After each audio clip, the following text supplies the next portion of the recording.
Welcome back to the Tough Love Podcast with Dr. John O'Connor. Today's guest, Alex Armiento, a hybrid athlete, father, lifetime GM, and personal friend, is a guest today. Alex, welcome back. Thanks for having me, John. Appreciate it. Alex, the last time we had you on the podcast, we were kind of talking about the culture that Lifetime brought. But you know what? I was hoping to get you on and holiday got crazy. We couldn't get on. But I think the biggest thing with culture are the leaders behind it. And one of the things that we were talking about, off camera that really impresses me with you is how consistent you are with regards to wearing that Superman cape. So tell me one of the biggest motivations that brings you to who you are on a daily basis. Yeah, I think for me, I found my passion, right? So coming to work every single day, I don't feel like I need to put on an act or a costume or pretend. I'm happy to be here. I'm excited to be in the role that I'm in. I live life with that passion every single day, and it's not forced. It really isn't. So for me, it's just me showing up, and that's where the consistency comes from. I am who I am every single day, and there's days that are tough for sure, and I'm not 100%. But I think I found a career, a job, and a passion that brings that out of me, and it feels natural every single day, which is great. I love that answer. One of the things that I was thinking about, for me, it's April when I have my event, but your men, it starts in March, ironically. And I know you're a high rocks competitor. We were talking about the importance of VO2 max, and I consider you probably one of the fittest guys in here. What does that event look like for people that don't know what it is? And kind of tell us a little bit about that. Yeah, so I think high rocks has picked up a lot of popularity recently. I started it about 3-4 years ago. Wasn't as well known. Now a lot of people are starting to compete in them. But it's just a test of your overall fitness. A little bit of strength, a little bit of speed, a little bit of endurance. You have to have all of them. You don't have to be the best in every single one. But to me, it's a test of overall fitness. So, my training reflects that. I lift heavy, I run fast, I run far. I typically have to work in both of those modalities every single day. So it's a constant balancing act, but for me, it's bringing out that athlete again, right? It's not just about how much I can bench or squat. It's me going into a competition and saying who's the fittest, and who's going to win today. So 3 or 4 years, this club is, like a year old now or whatever it is. What would you say the lessons and, what you're learning about yourself in high rocks and what crosses over what you bring back to the club on a daily basis? Yeah. Well, you asked me before, what's a quote that motivates me? And one that came to mind is just do the work. I tell myself that all the time, especially on days when I kind of don't want to do the work, but to go from an hour and 2 minutes to 59 minutes to 57 minutes, we're talking 2, 3, 4 minutes. That takes months of work and practice, right? So showing up consistently, and then, I see the competitors that are there, and I know what they're putting in on a daily basis to get faster. I follow them on Instagram. I follow the people that, I'm going to compete against, and I know if I take a day off or if I take my foot off the gas, it's going to be hard to make up that gap. So, it's hard not to take that mentality with you everywhere you go. Work. When I'm here, I'm dialed into how do I get better here? How do I get my team better? How do the numbers get better? So I think the biggest takeaway has been you have to consistently work really, really hard to see small amounts of progress. But those small amounts of progress are what's going to put you ahead of everybody else. I love what you were saying. One of the things we were talking about before, I was just out with Andy Elliott and in Arizona at his base camp at the Lions Den, if you will. And one of the things that I thought was amazing that parallels very successful people, as in, it's funny, he says cuss, he doesn't curse at all. And he used to, but he said, for me to be great, I want to command the English language. I don't want to have to use descriptives and curse to bring my message across. But what he said that I really loved was how competitive he is. Mm-hmm. And I heard it in you, staring at the guys on Instagram going, I can't miss a workout, man. This guy's live right now. Do you find yourself seeing people you remember faces from last year that might have edged you that you're looking for this year? And where's the event, if you don't mind me asking? Yeah, so first one, I got a bunch this year. First one's in DC. And by the way, I do with a partner of mine and a really good friend named Alex as well. So we're doing doubles. We compete in the pro division, and we're going to the World Championships this summer as well in Chicago. So it's a good test run for us. But the competition and the competitiveness is really with myself. But anyone that knows me knows I've been super competitive since I was a kid. I was that guy that lost a video game, lost a basketball game, and I was taking that home with me. And I was upset for a while. So now I gear that a little bit more towards just wanting to see constant progress. And it's actually a lot of mutual respect for the other people that are training as hard as I am and competing with me. It's not this kind of animosity or I want to beat you. It's just like, let's see whose work pays off a little bit better. So I've become friends with a lot of people through social media, actually, that I compete against. I don't get a chance to see them in person. I don't train with them, but just a tip of the cap or acknowledgement of a workout that, each of us has done, has created this type of culture where we're pushing each other, even though we don't even see each other or, come to the gym together to work out. I like that. Work-life training balance. So we got the little man home, right? He's around 8 months old now? Yeah, 8.5 months, Nico. And so tell me how that goes with now having little man home as far as balancing these trainings, because I see you out there pulling doubles. So you're running in the morning and lifting in the afternoon. How you getting it all in? So it's funny. I had a conversation with someone before I had my son that said, get used to having to skip some workouts and change your routine and change your goals. And I took that to heart. And I knew that I'd find a way to reprioritize.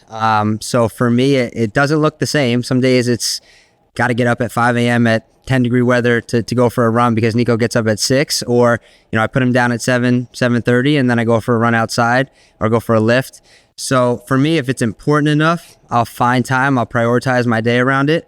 But the fact is I just had to give up some of the other stuff that was holding me back a little bit. So there's not a lot of going out, definitely not a lot of drinking and partying. I still like to stay social with my friends, but I just don't have a lot of time for that right now. So it's basically baby, family, work, workouts. And those are my priorities. It's okay. Good priorities. One thing that I thought was powerful that Andy Elliott said was procrastination in the mind. Mm-hmm. And it sounds like you're really minimizing that, meaning like if you sit there and you start thinking about the time you're going to miss with your son, as opposed to saying, okay, I got an hour, you don't waste, boom, you already put your son, you're going, and for 50 minutes, you're running. Mm-hmm. And the one thing that I started thinking about with my companies and Personalize It, I'm curious to see how you kind of keep sharpening that blade, if you will, is, I have 4 companies now, and we just opened up 2 more today, and the coaching business is really starting to take off.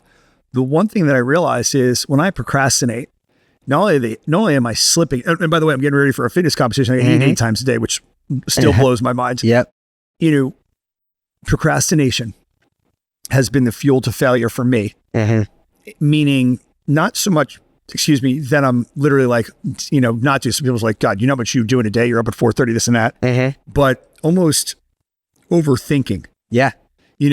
How do you kind of like stop that and almost like say like stop, go.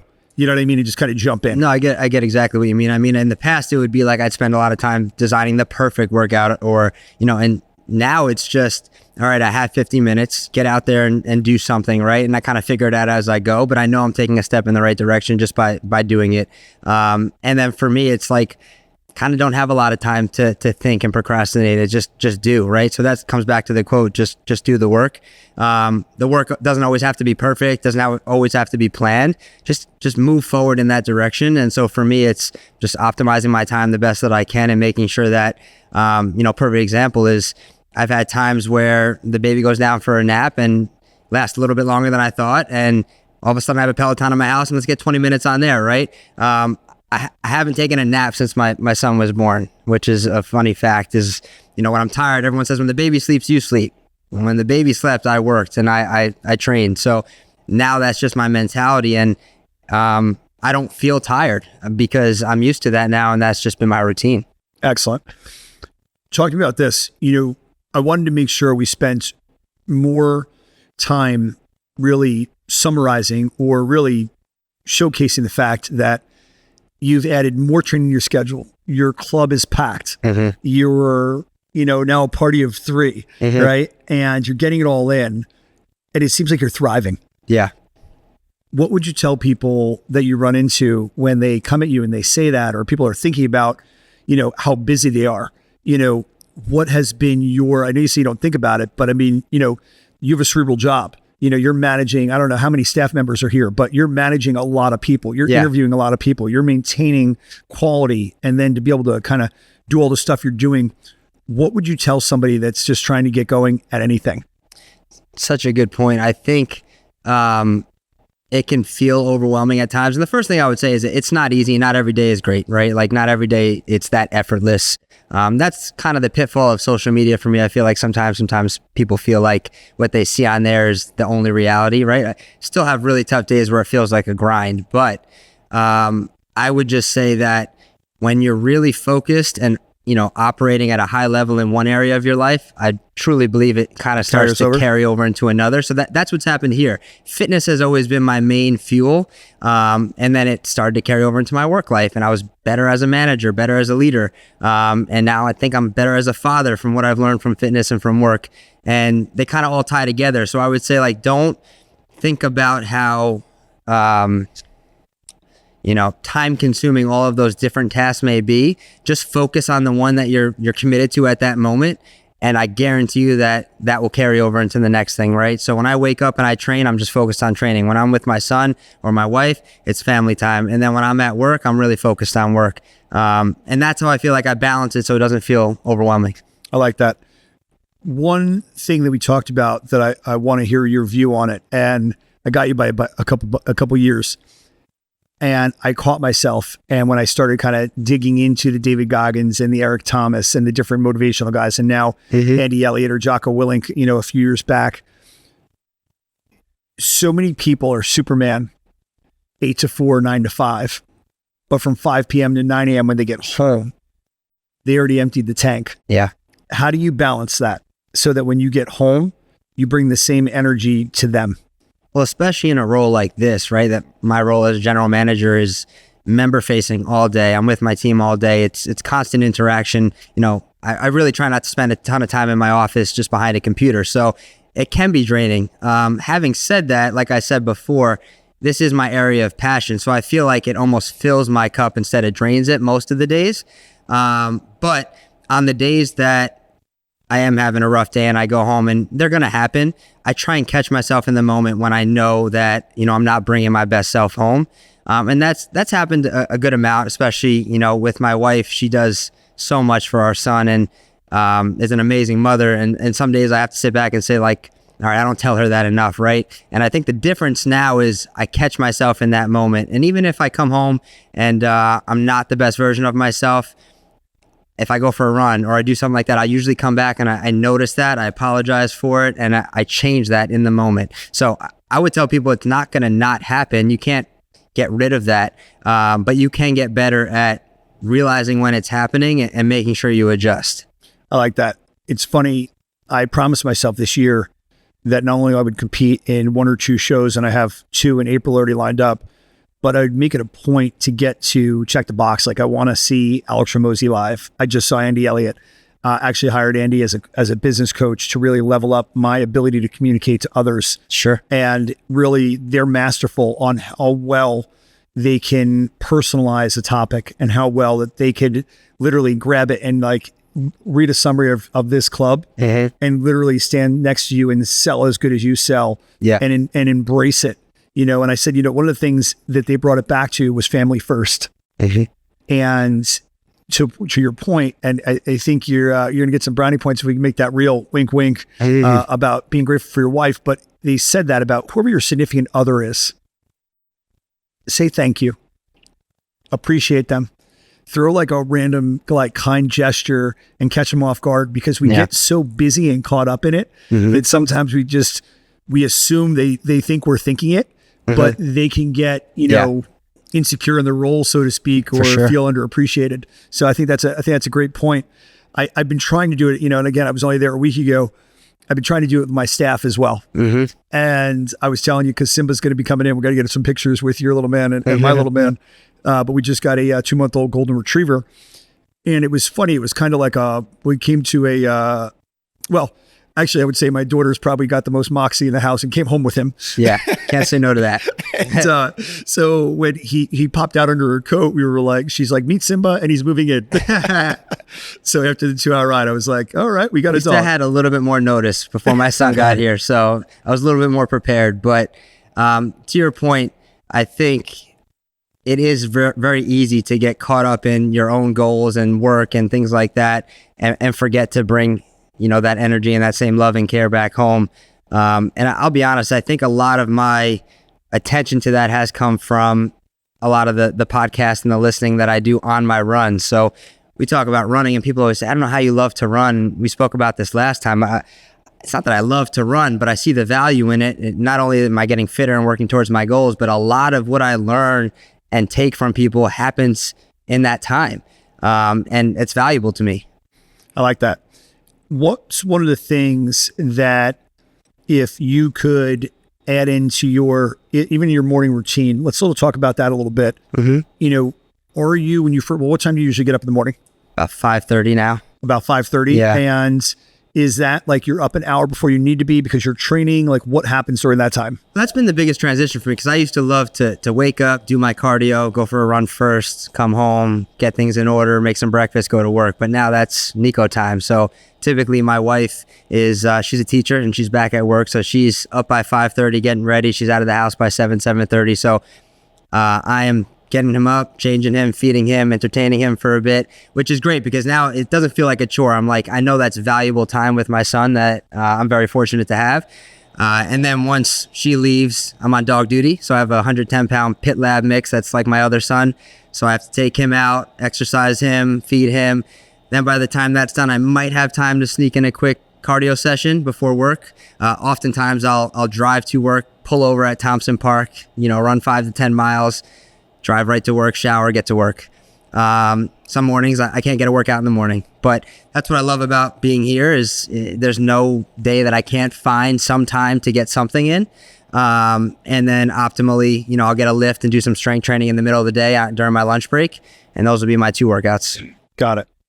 So I like that. I think that's a fantastic point with today's podcast talking about organization, because again, when you're managing a club of this magnitude, your personal life and balance and training, I think that so many people think there's not enough time in the day. Mm-hmm. And think about how you broke apart your son, your dog, probably some time with your wife in the morning. Yeah. Breakfast, right? Mm-hmm. And then you still have time to squeeze in a 5 to 10 mile run and get to work and be to work on time. Well, if I do the math right, I actually don't have a ton of time with my wife in the morning, but that's why I have to make sure I get home in time to put Nico down. So I try and get home by 6:30, give him his last bottom, put him down, and then that's my time with my wife. And we talk about our days and hopefully spend some time together. But when you think about it, 5 miles at the pace I'm running these days, that's 30 to 40 minutes. I can squeeze that in, still be at work, shower, change another 10 minutes. So sometimes it can feel daunting, like how am I going to run 5 miles and get to work, and I have a lot to do today. It's 30 minutes of your day, right? Don't, like you said, don't procrastinate, don't wait, just bang it out. I look forward to your post in the morning because it's funny, and being in this bodybuilding mode, cardio is rationed. Yeah. Because you can't lose too much weight before you're supposed to go to your, your nutritional cut, so to speak. Yep. But sometimes because I'm so used to waiting to there's 7 days and I only get to do 3 or 4 days of cardio, I'm like, all right, looks like Alex did 9 times, he's running all day. All right, I got to go do 30 minutes, You know what? That's always been the hardest part for me with that as a hybrid athlete is I still love to lift and I want to keep my size and my strength. And I had this perception that the more I run, the less, I'm going to have in terms of muscle mass. And I think I've just figured out what works for my body, and I've been able to maintain a good amount of that and keep my strength and do both. So that's another message I'd give to people is don't, if you're trying to bodybuild or even just get stronger and bigger, cardio can serve its purpose. It should be different for everyone. But I think if I started to lose all that muscle and that strength, I probably would have steered away from this type of training. But I've been able to maintain both. How do you do with nutrition? How do you balance that out? So I've always intuitively ate. So for me, I don't count my macros. I don't weigh my food, but I am pretty meticulous with my meals throughout the day. I try and be super consistent with breakfast and dinner. And then lunch, I have the cafe here, or I grab something, a shake, something like that. But I find if I'm very consistent 5 days a week, especially for breakfast and dinner, want to go out to dinner on a weekend or something like that, and then reset. I don't feel a difference from that, which is good.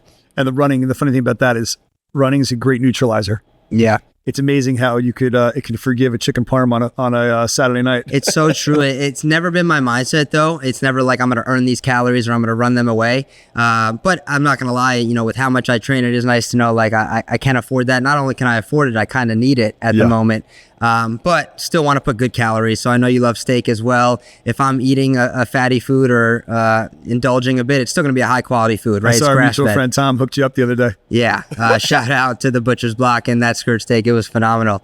So I think that's something that, again, me and my wife have built that as a routine. We come home, I do cook most of the time. I'm a little picky about that, but I cook for both of us and we kind of have our routine. It's chicken one day, steak one day. Yeah, exactly. I overwhelmed my wife when, and actually a good buddy of mine kind of inspired me because I was pretty much thought cooking was making peanut butter and jellies. And then James rolled up into the house and kind of blew up the spot with that. I mean, I'll still have a PB&J any day of the week, just to be clear. The funniest is before I started with Kyle for my nutritional prep, if I was going somewhere, I would literally tell my fitness trainer, I was like, Patrice, I'm about to bang out a bag or like a loaf of bread and peanut butter jelly. She goes, the whole bag. I go, it's unbelievable. Like, I think you get like 12 out of a bag. I'm like, yeah. And I can the whole thing. I just eat the whole thing. And literally, and it's funny when you diet as much as I diet, you have to see how vascular you are the next day. Oh, yeah. It's like the veins coming out of you are like, this is so bad. I wish I'd known this sooner. Absolutely. So, yeah. But listen, you know what? I loved everything about today's podcast. I think sometimes you don't have to go on and on. I think, like I said, don't procrastinate, but I think the efficiency of your life is great for a lot of young parents out there and people making excuses and delaying what they could be getting done. Because one thing for certain is once today's gone, it's gone, right? Yeah. So everybody says, I'll do it tomorrow. And I think that the one thing about today is you get a lot done in today. Well, and I'll close this out too. I actually posted today a quote that I heard, which is later is another word for never. And that's something I've been telling myself a little bit because I can procrastinate for sure, especially in other areas of my life. And I'll do it later. I'll get to that. That is me telling myself I'm not going to do that, right? So how do I change that in all areas of my life? But the biggest thing I would say is I don't want this to come across as a message that everyone has to operate the way I do. And we spoke about this before. It doesn't have to be fitness related, but if you have a goal, a dream, or something that you want to accomplish, like don't wait, right? Go get it, and there is time to do it. You can have kids, you can have a career, you can invest in that hobby or that goal as well. You do have to be efficient. You do have to be super locked in. I mean, getting to bed early. I'm not drinking anymore. I'm setting micro goals for myself every month. Perfect example this month was obviously no drinking, but running at least 3 miles every day. So I already run 30, 40, 50 miles a week, but I typically take 2 or 3 days off from running. But there's been days where I get home and it's 9 o'clock at night and I didn't get my 3 in yet. So I go for my 3 mile run, right? So I set those accountability goals. Whatever it is, it doesn't have to be fitness. Make sure you're doing that and make sure that you're not pushing off your goals because next thing you know, you're going to blink and it's going to be too late. I like that. Guys, you heard it here. Alex, thank you so much for joining us today. Guys, check him out. If you're in the area of Monmouth County, Alex runs the Lifetime Fitness here in Middletown. Absolute Red Bank does a fantastic job. Alex, thank you so much for joining us today. Thanks for having me, Thank you, John. guys. All right. Thanks, brother.